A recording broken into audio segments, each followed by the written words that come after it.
उस वक्त उन्होंने कहा कि हम तो माननीय बिशन सिंह चुफाल जी को वोट नहीं दे रहे, हम अपने मुख्यमंत्री को वोट दे रहे हैं। जिस डीडीआर में सिराकोट तक की रोपवे की बात थी, वो रोपवे कहाँ चला गया? आपने कौन सा ऐसा यहाँ पे संस्थान खुलवाने की कोशिश करी जिससे कि हमारे बच्चे होटल मैनेजमेंट की ट्रेनिंग ले सके? मगर चुनाव में कहाँ कमी रह जाती है, क्योंकि 1996 से डीडीहाट विधायक प्रत्याशी के तौर पर आप विधानसभा का चुनाव लड़ चुके हैं और हाल ही में आपने एक इंटरव्यू के माध्यम से भी डीडीहाट की कुछ कमियों को उजागर किया था। मेरा सवाल आपसे ये है कि उस चुनाव में, जिस चुनाव में आप उठे थे और तब से लेकर अब तक, क्योंकि विधायक डीडीहाट के एक ही हैं, मगर इस बीच आपको डीडीहाट विधानसभा को लेकर जो आपका विजन था, जो आपके वादे थे, या वर्तमान में डीडीहाट की परिस्थिति, क्या कहना चाहेंगे आप इन सब पर? देखिए, दुर्भाग्य है कि 2002 में जब मैं यहाँ पर विधायक के प्रत्याशी के तौर पर आया था तो स्वाभाविक मेरी विधानसभा कनाली छीना थी और अचानक मुझे डीडीहाट से जब टिकट मिला तो मैंने पार्टी के आदेश को माना और यहाँ के कांग्रेस के कार्यकर्ताओं ने मेरे पीछे जितनी भी मेहनत हो सकती थी की।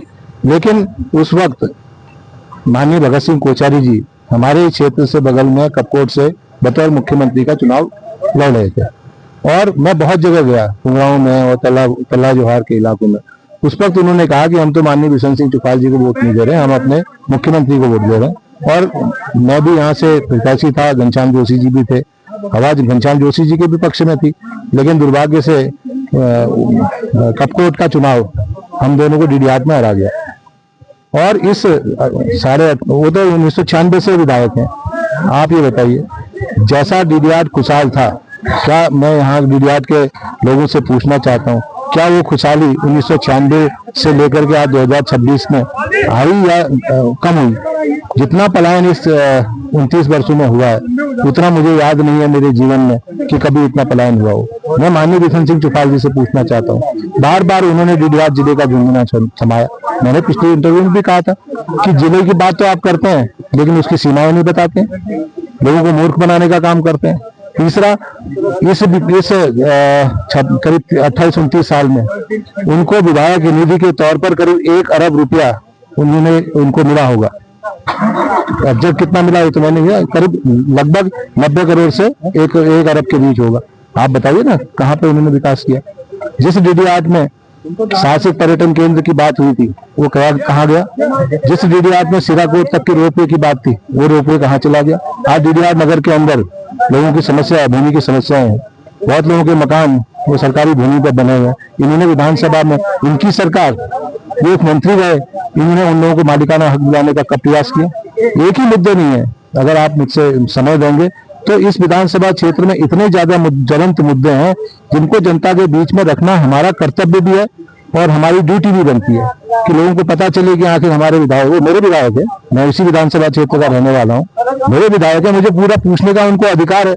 मैं व्यक्तिगत तौर पर उनका सम्मान करता हूँ, लेकिन राजनीतिक रूप से वो जनता के प्रतिनिधि हैं और जनता के मुद्दों को उठाने का काम कांग्रेस का भी है, मेरा भी है और सारे लोगों का है। उनसे पूछना चाहिए कि भाई आखिर डीडीहाट के विकास में क्या किया? एक जिले का झुंझुना थमाया। मैं एक निवेदन और करना चाहता हूं उनसे कि भाई हमारे आज बच्चे बेरोजगार हैं, आपने कौन सा ऐसा यहाँ पे संस्थान खुलवाने की कोशिश करी जिससे कि हमारे बच्चे होटल मैनेजमेंट की ट्रेनिंग ले सके, हमारे बच्चे IT सेक्टर की ट्रेनिंग ले सके, हमारे बच्चे जो है प्लम्बर की, इलेक्ट्रीशियन की, जो आज की जरूरत है, जो मोबाइल रिपेयरिंग की, कौन सा संस्थान खुलवाया आपने? और ना आपके कभी कोशिश करी। इसलिए मैं पूछना चाहता हूँ कि विधायक होना एक अलग बात है, लेकिन विधायक के कल के दिन में जब विदाई होता है, विदाई होने के बाद में कितने लोग उनको याद करेंगे? आज मैं पूछता हूँ, वो तो तल्ला जोहार से, मुंशारी से, बेरीनाग से और यहाँ से भी तो विधायक रहे, कितने लोग उनको आज याद करते हैं? कोई ऐसा काम तो करें जिससे कि उनकी विदाई के बाद लोग बाग याद करें कि हाँ ये बिशनदा ने ये काम किया। धन्यवाद आपको। सर, एक आखिरी सवाल मैं पूछना चाहूंगा। आपने बहुत से मुद्दे बताए जो कि लगातार इस विधानसभा की समस्याएं रही भी है, निश्चित तौर पर तमाम लोगों को मानना होगा, मगर चुनाव में कहाँ कमी रह जाती है? क्योंकि 1996 से लगभग जब हम जैसे युवा पैदा भी नहीं हुए थे तब से लगातार वो विधायक बन रहे, तो ये कमी कहीं ना कहीं कांग्रेस या संगठन अन्य लोगों की भी तो होगी, तो इस पर क्या कहेंगे आप? बिल्कुल, अगर हमारी कमजोरी नहीं होती तो हम ये लगातार चुनाव नहीं हारते, लेकिन कमजोरियों को दूर करने का प्रयास किया जा रहा है। और इस बार मैं आपको ये मलईनाथ की भूमि के यहाँ पे खड़े होकर के आपको और डीडीहाट विधानसभा के सारे लोगों को विश्वास दिलाता हूँ, इस बार परिवर्तन होगा और कांग्रेस यहाँ से जीतेगी। यही नहीं, उत्तराखंड में जीतने के बाद हमारी जनप्रिय सरकार बनेगी, ये मैं आपको वादा कर रहा हूँ। और इस बात का विश्वास भी मैं जनता को दिलाना चाहता हूँ, डीडीहाट के लोगों को, कि आप एक बार परिवर्तन करिए। महाराज 112 साल में तो ढूंगा को क्या कहते हैं, उड़ गए ढूंगों ने पलटी जाती। यहाँ तो देख लीजिए कि 30 साल हो गए, हम लोग कह रहे 7वीं पारी भी इन्हीं को होगी, जब इन्हीं की हो तो पट्टा इन्हीं के नाम पे लिख दें क्या। तो हम तो जनता से निवेदन करना चाहते हैं कि नए प्रत्याशी को भी तो आप देखिए ना कि उनमें क्या विजन है। आज हमारी भूमि की समस्याएं हैं, हमारी पानी की समस्याएं हैं, हमारे सबसे बड़ी, मैं आपसे मैं बता रहा हूँ, मुझे बड़ा कष्ट होता है, मैं बड़े गरीब परिवार से उठ करके आया हूँ। आज भी अगर जब हमारे लड़के 15,000, 20,000, 12,000 में पूना में, सूरत में, अहमदाबाद में वहां पे जो गार्ड की नौकरी कर रहे हैं, तो हमने क्या क्या यहाँ पे पाया। पहले नई फौज की प्रोडक्ट हूँ, पहले फौज का एक रोजगार था, लेकिन आज की तारीख में अग्निवीर ला करके आपने वो रोजगार भी खत्म कर दिया। क्या रोजगार के साधन होंगे, ये सोचना पड़ेगा। ये तो माननीय बिशन सिंह जी चुफाल जी को ही नहीं, सारी जनता को सोचना पड़ेगा कि भाई नौजवान पीढ़ी का भविष्य क्या होगा। एकमात्र रोजगार का साधन है हमारे यहाँ नौकरी, दूसरा तो कोई साधन है नहीं। कितने लोग ठेकेदार बनेंगे, कितने लोग दुकानें खोल करके अपना आजीविका पाएंगे। ठेकेदारी से तो इससे तो नहीं चलेगा, रोजगार चाहिए। खेती बंजर हो चुकी है।